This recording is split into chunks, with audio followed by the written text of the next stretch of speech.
Schreck with SocialKNX, and I am going to give you 10 blogging tips, rapid fire here, for those of you who are either new to blogging or you are recommitting yourself to blogging and getting that going. So here we go. The first tip I have for you is write about what you know, something you're passionate about. Maybe you read other blogs or other articles and you get passionate about something, you have an opinion on something, write about it. Quickly write it down and get that blog post written. So that's the first tip. The second tip is write as if you're writing to a friend.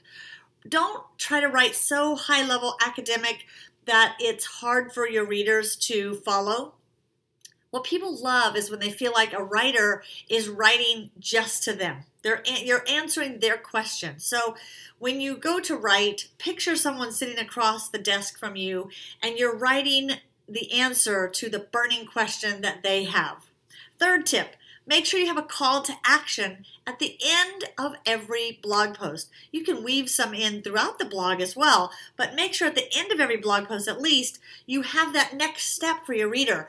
Even if it's something like subscribe to our blog here or follow us on Twitter, something that gives your readers that next step to stay engaged with you. You don't want it to be the end of the line for your reader once they finish that blog post. So make sure you have that.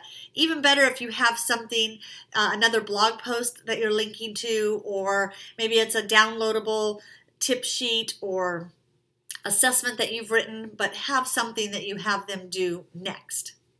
Okay, tip number 4. Be consistent. Make sure that you don't start a blog and then blog for a couple weeks and then you let it trail off and it's 6 months before you ever come back to that blog. So make a commitment to get up early if you have to or stay up late if you have to and get that writing done. Remember, you can write your blog post. You can do a video like this as your blog post. You can do a podcast and insert that. You can even do a SlideShare presentation and insert that and put a couple paragraphs under that SlideShare presentation. But be consistent with your blog. The 5th tip is aim for 1,000 words. Really, the range can be anywhere from 500 words to 2,000 words. When you get too long and lengthy, it's too much time that people have to invest in actually reading your blog post. But if it's too short, if it's under 500 words, it may not be indexed by Google. So you want to make sure you go over that 500 word limit. But then the ideal, there's a site out there, a great content site if you haven't been there, Medium, and go to medium.com. But they have actually, I love the way they show their posts and it tells how long it is expected to read. So this is a 7-minute read or this is a 5-minute read. And they say a 7-minute read is ideal and they put that somewhere around 1,800 words. But if you add a photo, then somehow, I guess we're staring at the photo longer, you can bring that down to around 900 words plus your photos to make that ideal post. But make sure you get that, beef it up a little bit. Don't stop at 500 words. Number 6, be patient. Be patient. Your blog, as soon as you start writing, it may not attract thousands of readers and viewers to your blog posts. So be patient, be consistent, and then give it time. As you blog, you will get better at blogging and your voice will become fine-tuned and you'll get your niche that you really are passionate about and you'll attract more readers. But don't quit blogging too soon because some people feel like not anybody comments on your blog or they're not reading your blog posts or subscribing. Keep in mind, people don't always go to a blog to comment. They go to read and consume your content. They may share. Make sure you've got those share buttons on there so they can share. But just because they're not commenting doesn't mean they're not reading it. Look at your Google Analytics and look at what posts are doing well. Use that feedback to blog using those similar topics and do more blogs like that. But I think people just are on blogs for different reasons and they use social media as their way to socialize. So don't let that stop you, but definitely realize it takes some time. Then tip number 7 is is to build your email list. When someone is at your blog and they're reading, yes, they may want to subscribe. So make sure you've got that subscribe RSS button. But also, do you have an email list that you want to build up and have people join your email list so you can stay in touch with them in other ways and you can share other content with them?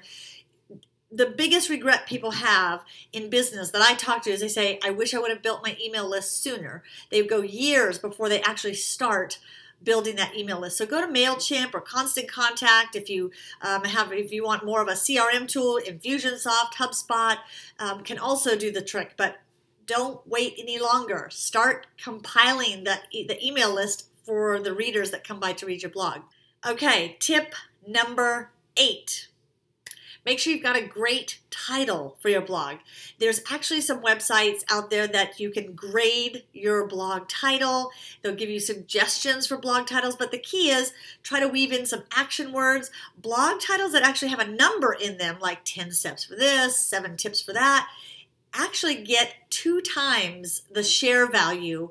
So people love lists. They feel like maybe it's there's an end in sight. If they know there's only 10 tips, I can read that, or there's 7 tips. So, but use a catchy title. If you can, weave in your keyword, your targeted keyword or keyword phrase, if possible, into the title of your blog. Now, you don't want it to sound unnatural, but if you can, weave that in there.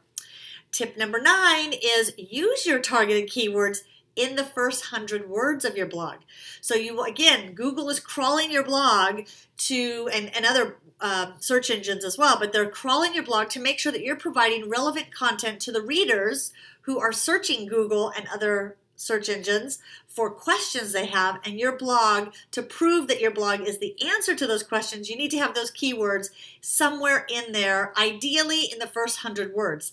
If you can do it naturally. Don't keyword stuff it, because you can actually be penalized from Google for stuffing a blog post with keywords that's just not natural. So they're looking at the natural flow of your content.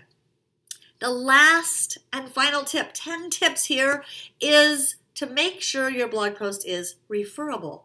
Is it quality content? Sometimes we catch ourselves just wanting to get a blog post up to get a post up when it's not really great quality referable content. So ask yourself, is this a post that people would want to send to their friends? Would they want to share it with their social communities because it's great content in here and it's helpful? It's evergreen content perhaps. It could be seasonal content, but is it so good that people would want to share it? So that's your 10 tips. And you know what? I hope this is shareable and referable and that you'll hit that share button and follow us on Twitter. You can follow me, Gina Schreck.